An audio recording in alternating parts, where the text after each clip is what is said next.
I'm 53 now, and I've lived a good, quiet life for the most part. But there's something from my past that never left me. Something I've never been able to forget, no matter how much time has passed. It happened when I was 20, right after I got married. I don't like to talk about it often, but sometimes I feel like sharing it helps me cope, helps me make sense of it, even though I'm not sure there's anything about it that can ever make sense. Back then, my husband and I were young and struggling. We didn't have much money, but we were determined to make things work. After months of saving, we finally managed to buy a small house. It wasn't perfect, it was old, a little rundown, and in a quiet part of town. But it was ours, and for 2 kids starting out, it felt like a dream come true. At first, everything seemed fine. The house was creaky, sure, but what old house isn't? We spent our days fixing it up, painting walls, and making it feel like home. My husband worked nights as a security guard, and I spent a lot of evenings alone. I didn't mind it at first. It gave me time to read, relax, and settle into our new life. But that sense of peace didn't last long. Something about that house. It felt wrong. I can't explain it exactly, but it was like the air was heavier inside, like the walls were holding something in that didn't belong. I told myself it was just my imagination, that I was adjusting to being on my own at night. But deep down, I knew better. Something wasn't right. That realization hit me the first time I heard the knocking. It was late, probably around midnight. I was lying on the couch, trying to stay awake until my husband came home. Then, out of nowhere, there was this loud, deliberate knock at the front door. I froze. We didn't know anyone in town. We didn't have family nearby, and we hadn't made any friends yet. Who would be knocking at our door at that hour? I stayed completely still, listening. The knock came again, 3 sharp raps, like whoever it was wanted me to know they were out there. My heart was pounding so hard I thought it might burst out of my chest. I wanted to look to see who it was, but something stopped me. Some deep, instinctual part of me knew I shouldn't. Instead, I crept to the window, staying out of sight, and tried to peek through the curtains. But when I looked, there was no one there. I sat back down, trying to convince myself it was just kids playing a prank or maybe my imagination running wild. But then I heard something else, footsteps. They were coming from above me. The attic. The footsteps in the attic stopped me cold. I could hear them, clear as day, slow, deliberate, like someone was pacing back and forth up there. I couldn't breathe. My mind raced through every possibility. Could someone have broken in? But how? The house was locked up tight. Was I imagining things? No. The sound was real, too real. I grabbed the phone with shaking hands and called my husband. He worked almost an hour away, and as soon as he picked up, I begged him to come home. I could hear the worry in his voice, but he reminded me he couldn't just leave his post. He tried to calm me down, telling me to call the police. I didn't want to. I felt stupid, like I was overreacting. But as the footsteps started again, I realized I didn't have a choice. When the officers arrived, I was still trembling. They looked at me with tired eyes, the kind of look that said they'd seen too many calls like this before. One of them asked if I'd checked the attic myself, and I shook my head. No, I said, my voice barely a whisper. I was too scared. They exchanged glances, then went upstairs to check. I waited in the living room, sitting perfectly still, listening to them open the attic door. My stomach twisted in knots as I heard them moving around up there, shining flashlights and muttering to each other. When they came back down, they told me there was nothing up there. No signs of a break-in, no footprints, nothing. One of the officers, an older grumpy man, shrugged and said, "Old houses make noise. Probably just the wood settling or some rats in the walls." I wanted to believe him, but I knew better. It wasn't just noise. I'd heard the footsteps. I'd felt the weight of them in the ceiling above me. The police left, and I sat alone in the quiet house, feeling more alone than ever. The officer's words echoed in my mind, but so did the sound of those steps. Something had been up there. I was sure of it. Over the next few nights, things got worse. The knocking returned, louder and more insistent. But it wasn't just the door anymore. I started hearing it on the walls, on the windows. And then came the voice. The first time I heard it, I froze in place. It was low, trembling, and gravelly, like someone struggling to form words. And it was calling my name. Anna. My stomach dropped. The voice didn't sound human. It sounded wrong, distorted, like it was coming from somewhere deep inside the walls. I wanted to run, to leave the house and never come back, but where could I go? My husband wasn't home, and the police clearly didn't believe me. I was trapped, alone, and terrified. Every night, the voice grew louder, more persistent. It called my name over and over, and sometimes it laughed, a low guttural laugh that chilled me to my core. Whatever was in that house wasn't just trying to scare me. It wanted me to know it was there. It wanted me to feel helpless. And it was working. The night it all came to a head is a night I will never forget. I'd barely slept in days. The knocking, the footsteps, and that horrible voice had drained me. Every creak of the house sent shivers down my spine, and even when it was quiet, I felt like I was being watched. That night, I tried to convince myself I'd finally get some rest. I locked every door and window, left all the lights on, and even propped a chair under the bedroom door handle. It made me feel a little safer, but deep down, I knew it wouldn't stop whatever was tormenting me. I don't know when I fell asleep, but it couldn't have been long before I woke up to something grabbing me. It was sudden, violent. I didn't even have time to scream before I was yanked out of bed with such force that my head hit the floor. The pain was sharp, and I felt dazed, my vision blurry. For a moment, I thought maybe I'd dreamed it, that I'd fallen out of bed. But then I felt it, the presence in the room. I froze, lying there on the floor, afraid to move. The air was heavy, suffocating, and I could feel something watching me. Slowly, I turned my head toward the corner of the room, and that's when I saw it. It was crouched there in the shadows, barely visible at first. But as my eyes adjusted, I could see it clearly. Its body was hunched and unnatural, like it didn't quite know how to hold itself. But the worst part was its face, or what I think was its face. Its eyes were the first thing I noticed. They weren't glowing or bright.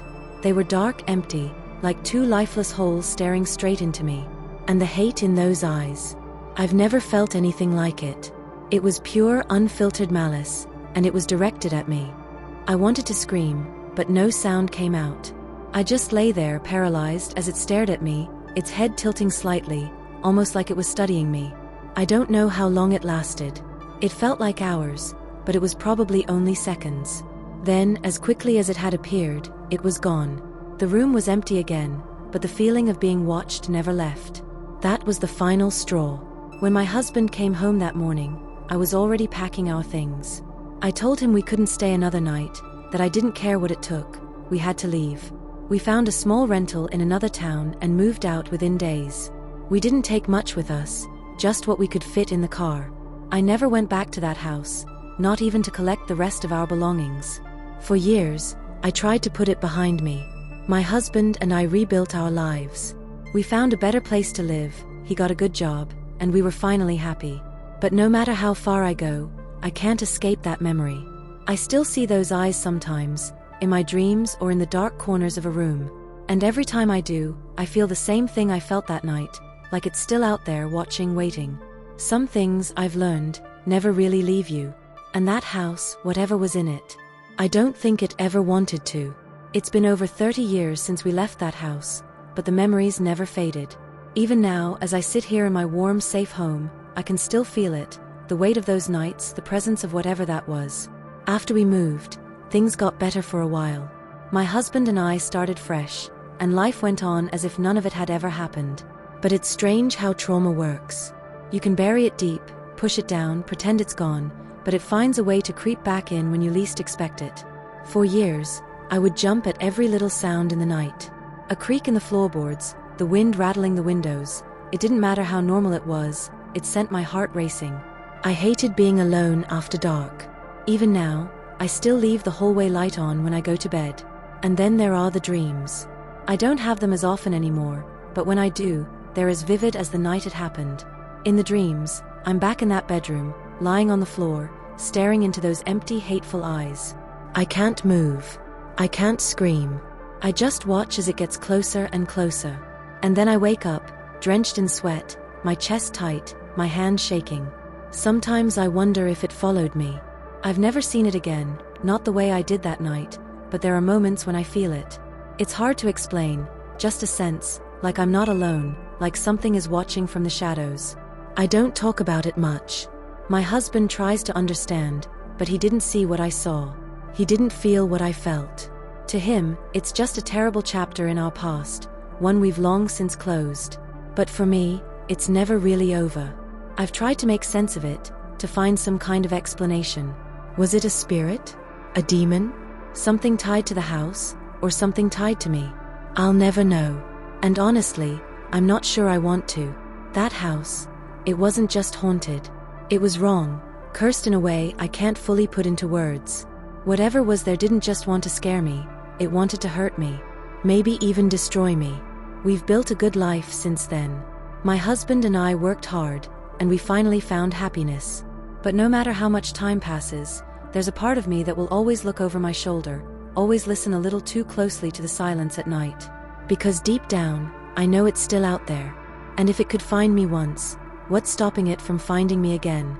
You'd think after all these years, I'd feel safe. That I'd be able to tell myself it was just the house, that whatever was in it stayed there when we left. But it's not that simple. Sometimes, I catch myself staring at dark corners for too long, waiting to see something move. Every creak of the floorboards still sends a chill down my spine, even in this house, where nothing strange has ever happened. It's like part of me is still trapped in that old house, still living through those nights of terror. A few years ago, I decided to look up that house. I don't know why. I guess I thought maybe I'd find some kind of closure. Maybe I'd discover that it had been torn down or read about someone else's experience there. But when I searched for it, I found nothing. No listings, no records of sale. It was like the house didn't exist anymore, like it had vanished completely. Part of me was relieved, but another part of me was terrified. It didn't feel right. One day, I made the mistake of telling a friend about what happened. She was skeptical, of course, who wouldn't be? But she told me something that stuck with me. She said, sometimes, these things don't attach to places. They attach to people. I laughed it off at the time, but her words have haunted me ever since. What if she was right? What if it wasn't the house that was cursed, but me? What if I brought it with me? There are moments when I feel like I'll never escape it. Like whatever was in that house left a mark on me, something invisible but permanent. It's in the way I flinch at shadows, the way my chest tightens when I hear a sound I can't explain. And then there are the times when I feel it. Not see it, never that, but feel it. A weight in the room, a coldness that has no source. I'll glance over my shoulder, expecting to see nothing, but half expecting to see it. Last week, I was in the kitchen late at night, making tea. My husband had already gone to bed, and the house was quiet. Too quiet. As I reached for the kettle, I felt it, a presence behind me. I froze. My hands shook so badly that I nearly dropped the kettle. I didn't turn around. I couldn't. Instead, I stood there, staring at the wall, waiting for the feeling to pass. It did, eventually, but it left me shaken for days. I don't know if it's really back, or if my mind is just playing tricks on me. But the truth is, I'll never feel completely safe. Not in this house, not in any house. That thing, whatever it was, taught me something I'll never forget. There are things in this world we can't understand, things that don't follow the rules we know. And once you've seen them, once you've felt their hate, you'll never be the same. I still pray that it's gone for good, that it's bound to that house, or to some other place far away from me. But some nights, when the shadows feel too dark and the air feels too still, I can't help but wonder if it's just waiting. And if it is, what will happen when it finds me again? Looking back, I realize how naive we were.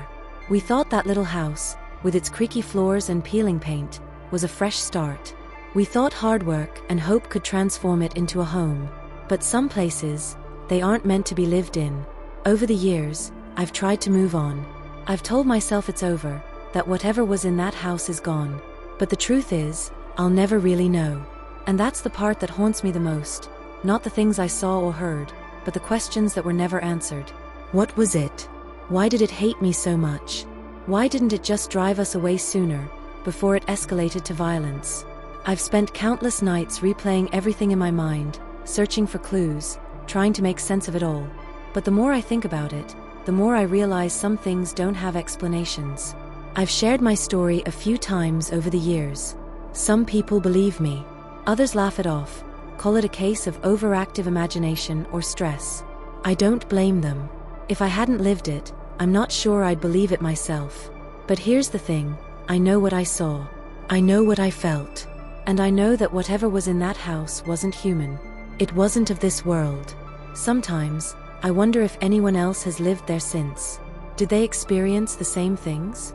Or was it just waiting for me, feeding off my fear, my isolation? Maybe it's still there, lurking in the shadows, waiting for someone else to make the mistake of moving in. If you're listening to this, take my story as a warning. If you ever walk into a place and something doesn't feel right, if the air feels heavy, if the silence feels wrong, trust your instincts. Leave. Don't try to explain it. Don't rationalize it. Just go. Because once something like that finds you, it doesn't let go. I've been lucky, I think. I got away. My husband and I rebuilt our lives, and we're happy now. But no matter how much time passes, there's a part of me that will always look over my shoulder. A part of me that will always wonder if it's truly over, or if it's just waiting for the right moment to come back. I hope I never find out. But if I do, you can be sure of one thing: I'll be ready. I've lived through the fear before, and if I have to, I'll fight it again. But God help the next person who walks into that house, thinking it's just an ordinary home. They'll never see it coming. It's strange how life can go back to normal after something so horrifying. For years, I lived in fear that whatever was in that house might follow me. Every little noise at night would send my heart racing. Every shadow seemed a little darker, a little heavier. But as time passed, the fear began to fade. After we left that house, nothing else happened. No footsteps, no voices, no cold drafts brushing against my neck. The nightmares came and went for a while, but even those grew less frequent. It was as if, by leaving that place behind, we had closed the door on whatever was haunting us. I'll never forget the day I realized I hadn't thought about the house in weeks.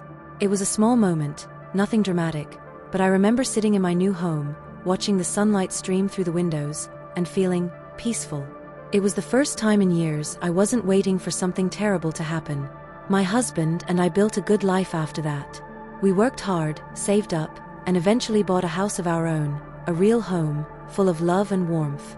We had our struggles, like anyone does, but nothing ever felt wrong again. That darkness, that heavy, oppressive presence, it stayed behind, locked in that old house. I've often wondered why it didn't follow us.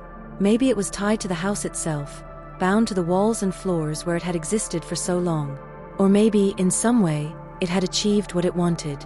It had scared us enough to leave, and that was enough for it to let us go. To this day, I don't know what it was. A spirit, a demon, something beyond human comprehension. I've stopped trying to explain it. Some things are better left unanswered. What I do know is that I'll never forget those eyes. That pure, unfiltered hatred. It's burned into my memory, a reminder of how close we came to something I'll never understand. But I don't live in fear anymore. I've learned to cherish the quiet moments, to appreciate the safety and comfort of a home that truly feels like home. Whatever was in that house, it stayed behind. And I pray that's where it stays, forever.